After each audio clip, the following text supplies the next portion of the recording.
Good morning students. आज हमें last paragraph पढ़ना है पेज नंबर 32 से।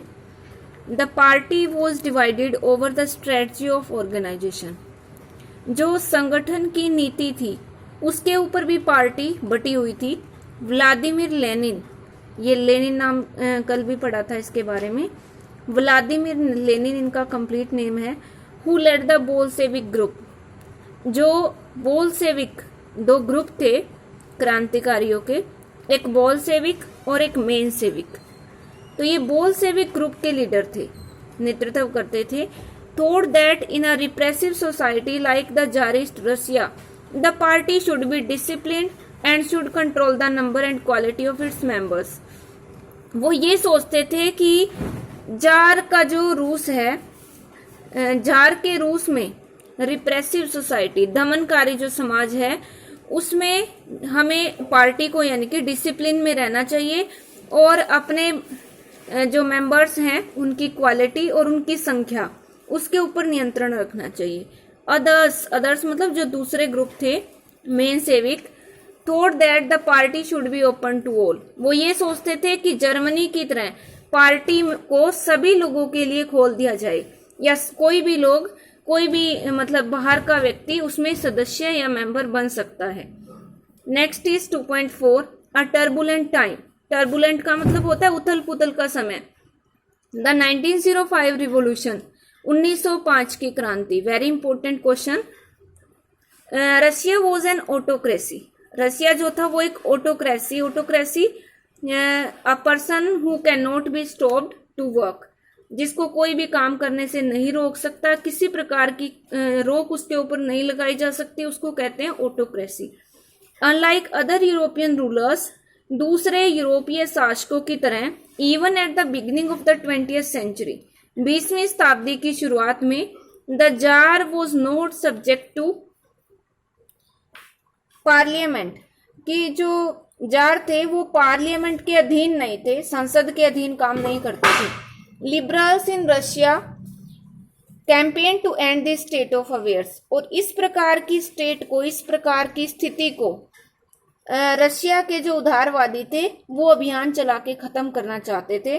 Together with the social democrats and socialist revolutionaries, they worked with peasants and workers during the revolution of 1905 to demand a constitution. उन्होंने जो सामाजिक लोकतंत्रवादी थे और जो समाजवादी क्रांतिकारी थे उनके साथ मिलकर लिबरल्स ने डेमोक्रेट्स के और रिवोल्यूशनरीज के साथ मिलकर किसानों के बीच में और मजदूरों के बीच में काम किया। 1905 में जो क्रांति हुई थी उसके दौरान उन्होंने एक संविधान की मांग की कि एक नया अलग संविधान बनना चाहिए जिसपे राजा का कोई अधिकार ना हो या कोई उसके ऊपर नियंत्रण ना हो। They were supported in the empire by nationalist, और जो राष्ट्रीयवादी थे नेशनलिस्ट होते हैं जो देश के बारे में सोचे, तो नेशनलिस्ट ने भी राज्य में उनको सपोर्ट किया, समर्थन दिया अपना। जैसे कि एग्जांपल है इसका Poland. And in Muslim dominated areas, और जो मुसलमानों के एरियाज थे जिसको जादिदिस्ट कहते थे, और ये जादिदिस्ट होते थे रिफॉर्मर, जो हु वांटेड मॉडर्नाइज्ड इस्लाम, जो इस्लाम धर्म को आधुनिक बनाना चाहते थे, उनको कहते थे जादिदिस्ट। टू लीड देयर सोसाइटीज, अपने समाज में नेतृत्व करने के लिए उनका समर्थन भी इन लिबरल्स को प्राप्त गया। The year 1904 was particularly bad one for Russian workers. 1904 का साल जो था वो रूस के मजदूरों के लिए बहुत बुरा था।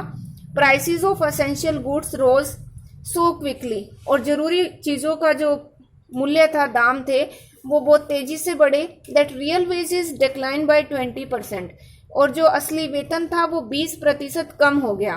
The membership of workers associations rose dramatically, पर इसी टाइम जो मजदूरों का संगठन था उसमें लोगों की मेंबरशिप बढ़ गई, बहुत ज्यादा बढ़ने लगी, यानी कि ज्यादा से ज्यादा लोग उसके मेंबर बनने लगे।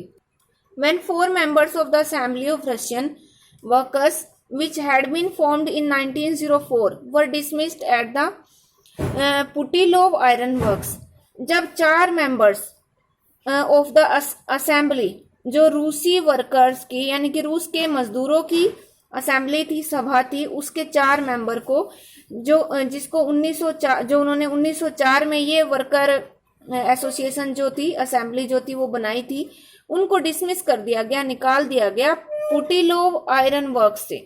There was a call for industrial action, और फिर वहां पे एक औद्योगिक एक्शन यानी कि उद्योगों में आंदोलन शुरू हो गया। Over the next few days, over 110,000 workers in St. Petersburg went on strike, demanding a reduction in the working day to 8 hours, an increase in wages and improvement in working conditions. तो अगले कुछ दिनों में ही 1,10,000 जो मजदूर थे Saint Petersburg में, वो हड़ताल पे चले गए और उनकी मांग हो गई, यानी कि उन्होंने मांग रखी कि जो काम का टाइम है, वर्किंग डे है, उसको कम करके 8 घंटे कर दिया जाए, एन इंक्रीज इन वेजेस, वेतन बढ़ाया जाए, और जो वर्किंग कंडीशन है, काम करने की जो कंडीशंस हैं, उनको भी सुधारा जाए, इम्प्रूव किया जाए। When the procession of workers led by Father Gapon reached the Winter Palace, it was attacked by the police and the Cossacks. तो जब प्रोसेशन होता है जुलूस निकालना, मजदूरों का एक जुलूस जब फादर गैपन के नेतृत्व में, फादर गैपन ये चर्च के पादरी थे, जब ये विंटर पैलेस पहुंचा, विंटर पैलेस जहां पे जार रहते थे, तो इसके ऊपर हमला किया गया पुलिस और कोसेट के द्वारा। Over 100 workers were killed and about 300 bounded. इसमें 100 मजदूर मारे गए और 300 घायल हो गए। The incident known as Bloody Sunday, और ये जो घटना है वो संडे के दिन हुई थी, इसीलिए इसको ब्लडी संडे कहा जाता है, खूनी रविवार। Started a series of events that became known as the 1905 revolution.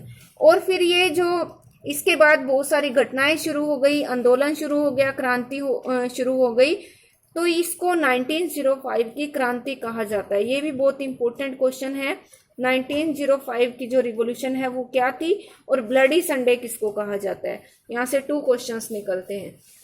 Strikes took place all over the country and universities. पूरे देश में हड़तालें शुरू हो गई और जो यूनिवर्सिटीज थी क्लोज डाउन, उनको बंद कर दिया गया। व्हेन स्टूडेंट बॉडी स्टेज्ड वॉकआउट्स, जब स्टूडेंट्स ने बाहर यानी कि बहिष्कार कर दिया यूनिवर्सिटीज का, complaining about the lack of civil liberties. जो नागरिकों के पास स्वतंत्रता होती है, लिबर्टीज होती है, उसकी कमी की शिकायत करते हुए lawyers, doctors, engineers and other middle class workers, वकील, डॉक्टर, इंजीनियर और जो दूसरे मध्यम वर्गीय मजदूर थे, establish the union of unions, उन्होंने यूनियन ऑफ यूनियन की स्थापना की, and demanded a constituent assembly, और एक संवैधानिक सभा की मांग की। During the 1905 revolution, the Tsar allowed the creation of an elected constituent consultative parliament और ड्यूमा। 1905 की क्रांति के दौरान जार ने एक चुनी हुई सलाहकार संसद की क्रिएशन को अलाउ कर दिया, अनुमति दे दी, जिसको ड्यूमा कहा जाता था। For a brief while during the revolution, थोड़े समय के लिए क्रांति के दौरान, there existed a large number of trade unions and factory communities. बहुत बड़ी संख्या में उस टाइम व्यापारिक संघ और जो फैक्ट्री की कमेटीज थी वो वहां पे मौजूद थी, made up of factory workers, जो फैक्ट्री के मजदूरों ने बनाई थी। After 1905 most committees and unions worked unofficially. जो ये कमेटीज थी और यूनियंस थी, इन्होंने अनऑफिशियली मीन्स अनधिकृत रूप से काम किया, इनको अधिकार नहीं दिए गए थे। Since they were declared illegal, क्योंकि उनको गैर कानूनी घोषित किया गया था। Severe restrictions were placed on political activity, राजनीतिक गतिविधियों पर बहुत ज्यादा पाबंदियां लगा दी। The tsar dismissed the first Duma within 75 days, और 75 दिन के अंदर ही पहली ड्यूमा को बंद कर दिया जार ने। And the reelected second Duma within 3 months, और दोबारा से चुनी गई ड्यूमा को 3 मंथ के अंदर ही बंद कर दिया। He did not want any questioning of his authority, वह अपने अधिकारों के प्रति कोई क्वेश्चन नहीं चाहता था। And any reduction in his power, और अपनी शक्ति में भी कमी नहीं चाहता था। He change the voting laws, उसने वोटिंग के जो कानून थे वो भी बदल दिए। And pack the third Duma with conservative politicians, और जो रूढ़िवादी पॉलिटिशियन थे उनके साथ ड्यूमा को भर दिया, यानी कि ड्यूमा में उन पॉलिटिशियंस की संख्या बढ़ा दी जो कि कंजर्वेटिव थे। Liberals and revolutionaries were kept out, जो उदारवादी थे और जो क्रांतिकारी थे उनको बाहर रखा गया, उनको इसमें एंट्री नहीं दी गई।